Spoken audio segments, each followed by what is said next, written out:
PSG Fan TV, bonsoir à tous, bonsoir à toi Joe. Bonsoir Byron. Je, Bonsoir tout le monde. je vais forcément te lancer sur les latéraux. Voilà un sujet très important. Ils ont changé ce soir. On a vu Florenzi sur la droite, Kurzawa, son retour sur la gauche. Est-ce que tu as vu une différence entre Dagba et Bakker? Alors, je te dirais que je trouve qu'il est intéressant dans Kurzawa, même si tu sais très bien à quel point je suis pas fan des joueurs. Hein. Voilà, tu me parles de Bakker ou de Kurzawa, pour moi c'est la peste ou le choléra, clairement.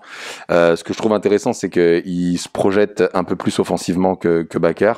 Après, bon, les deux ont des gros problèmes de qualité de centre. Et une chose que je remarque à chaque fois qu'il montre que c'est pas un danger, Kurzawa, pour les adversaires, c'est qu'il est jamais pris. D'ailleurs, Bakker non plus. Ils sont jamais pris sur l'aile gauche parce qu'ils savent que le danger viendra jamais de là-bas. Il vient jamais de ce côté-là. Ils vont prendre Mbappé, mais ils vont pas les prendre eux. Donc, ouais, non. C'est pour moi, il y a pas de débat. À gauche, c'est mauvais tant qu'il n'y a pas Bernat. Et à droite, Florenzi, je trouve qu'il peut proposer en fait des bonnes choses. Après, je trouve qu'il est vraiment en dents de scie dans ses performances et qu'il n'a pas le coffre pour le faire.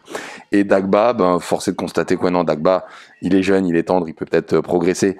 Mais je trouve qu'aujourd'hui, il a pas le niveau du PSG et encore moins. Enfin, déjà défensivement, je le trouve un peu fébrile, mais offensivement, c'est juste le néant pour le coup. Il y a vraiment peu de chances qu'on renforce ces secteurs-là durant ce mercato de janvier.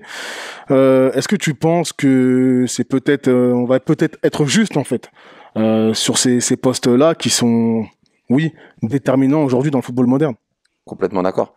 Le problème, c'est que le fait de pas avoir des bons latéraux, ça stéréotype un peu plus nos joueurs, notre jeu.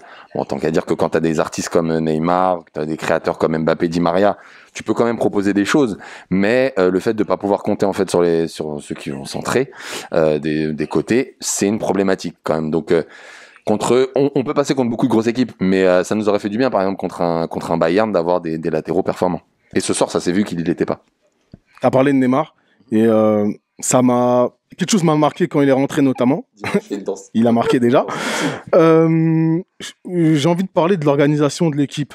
Est-ce qu'on peut voir, on va dire, quelques prémices de ce que Pochettino veut instaurer au Paris Saint-Germain? Ou est-ce qu'on est toujours dans le stéréotype et comme pas mal de gens le disent, je ne sais pas si c'est vrai, mais voilà, hein, passe là à Neymar et on voit ce qui se passe.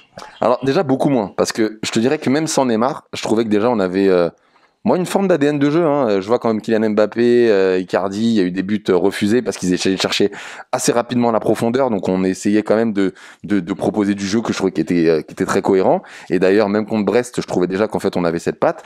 Et il y a un peu moins cette Neymar dépendance. Je trouve d'ailleurs du coup qu'il était un peu plus libéré, parce que mine de rien, voilà, ça reste les rats. Voilà, on est content qu'ils aient perdu, mais ils ont quand même en fait un certain niveau de jeu qui fait que, ouais, non, je trouvais que Neymar était plus libéré. Et d'ailleurs, il était plus serein parce qu'il pouvait aussi compter sur ses coéquipiers. Moi, j'avais cette impression-là. Même quand il prenait des fautes qui étaient d'ailleurs scandaleuses, on a dû avoir 100 fois rouge. Pour rappel, hein, messieurs les arbitres, protéger un petit peu nos artistes quand vous avez des génies comme Neymar, ça nous ferait du bien. Mais en tout cas, voilà, lui, il a réussi en fait à garder son calme. Et ça prouve aussi que je pense qu'il est dans une certaine sérénité et aussi par rapport au schéma de jeu autour de lui. Je vais forcément parler de ses coéquipiers offensifs, notamment Moïse et Icardi, qui sont à 2 buts chacun sur cette année 2021.